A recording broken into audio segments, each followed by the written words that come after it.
In a landmark year of women running for national office, Republican female candidates are facing the far more complicated landscape. I think a lot of the excitement and energy that we're seeing in 2018 is a result of Donald Trump's victory. Almost all of the enthusiasm is on the Democratic side of the aisle. So when you have a surge in female candidates in response to a Republican candidate, that means that you're really seeing ingredients for a Democratic year of a woman, not necessarily a broad year of a woman. But there's also been a surge of Republican women running as well, and they're mostly focusing on the conservative policies this White House has enacted, rather than the man side of it. He's a factor, that's all. You see people kind of looking at it and assessing what's working in their district and how they feel. And every candidate runs her own race. He's not a perfect candidate, but I've stood with him. Each woman makes her own decisions, though. And that's what she's entitled to. We have a lot to do in this country, and I am partnering with this president because so much is at stake for boys and girls, for men and women, and to have everybody be able to live the American dream. That's why he was elected, and that's why I'm partnering with him. The stakes are so high in this election, and that's why it's so important to have your support and the others that are on our team so that we can secure this Senate seat. And I would be absolutely honored to be the first woman in Arizona's history to represent us in the Senate. Now, this isn't about identity Martha politics. McSally currently represents Arizona's 2nd congressional district. This year, she's making a run for the Senate. We have the opportunity to grow the Senate majority for Republicans, but if there's any chance that the Senate majority would flip, it really goes through Arizona. And so I'm the firewall to make sure that doesn't happen. McSally was known for breaking barriers in the military before coming to Congress. It's got to do with trying to have the most effective force for the military. And if we have better qualified women than men when the assignments come up, then we would have the most effective force if those women go.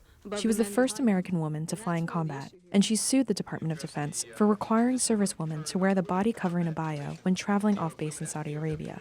I used to say this is a fighter pilot. I don't want people to define me as a female fighter pilot. I happen to be a woman, but I want to be known as a warrior and a fighter pilot who served and led and flew in combat and made a difference for the troops on the ground. Same thing in Washington, D.C. During the 2016 election, McSally called out then-candidate Trump for his lewd remarks about women on the Access Hollywood bus. Martha McSally. I hear you're doing very well, Martha, wherever you may be. But now, she sees President Trump as a champion of women. I hear Martha's doing very well in the great state of Arizona. There's opportunities now for women and girls that they never, ever had under Barack Obama. And so if you see the policies he's putting in place and the opportunities and the really optimism that's coming to our country because of them, it's amazing. And I will tell you, since he was elected, when I first met him a few months after he was in office, and in the many, many times that I have been around President Trump, as a woman and as a veteran, I have been treated with tremendous respect and honor, and that's my personal experience. Good, and do you know who Leah Marquez Peterson is? Leah Marquez Peterson, a first-time candidate, is running for Martha McSally's old seat. Peterson is the president and CEO of the Tucson Hispanic Chamber of Commerce. I've been a Republican since I was 18. So I made that conscious decision that I supported the ideology, I supported the initiatives that were coming from that, and I think we just need to do a better job perhaps of communicating that to general public. Peterson is running in Arizona's 2nd congressional district, a district that includes much of Tucson and is right by the border. This is a pivotal swing district in Arizona. Hillary Clinton won by 5 points here in the general election. The district I'm running in southern Arizona is very bicultural, bilingual, and we're on the border of Mexico, so I think my background brings a very positive influence to this campaign and to the seat. For Peterson, this means navigating a difficult political landscape. While she has not actively sought out Trump's endorsements, she has embraced some of his policies. So many of the Hispanic community are small business owners. They're entrepreneurs. So understanding that with the Republican leadership, we've seen incredible tax reform. The economy's doing better than it has in quite a long time. We're seeing regulations eliminated. So I think my perspective as a business owner, as a Latina, as someone who's worked along the border, I think that'll be a new voice perhaps at the table that's vitally needed in Congress. My horses weren't just something. Kristi Noem, a current member of Congress, is running for governor in South Dakota. Noem could make history by becoming the state's first female governor, but that's not what she wants to focus on. I mean, obviously, it would be exciting to be the first woman governor of our state, but I always wanted people to be able to support me and vote for me based on the fact that I was the best qualified candidate. I'm Kristi Noem, I'm from South Dakota, and I'm going to talk to you today about the American Energy and Infrastructure Jobs Act, When we talk about women's issues, that pigeonholes women to only being able to speak on a few issues, maybe social issues or pro-life, pro-choice, marriage equality, some of those issues.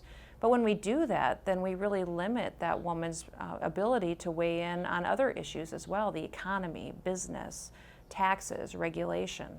And that really is a perspective that's needed in those discussions as well. And unless they're at the table, we're just not going to have good policy because that perspective won't be heard. We should represent the population of this country, and we just don't right now. And especially in the Republican Party, we don't have enough women serving here in Congress to really proportionately represent the people in this country. The fact remains that until Republican women run at higher rates, gender parity won't be achieved in Congress.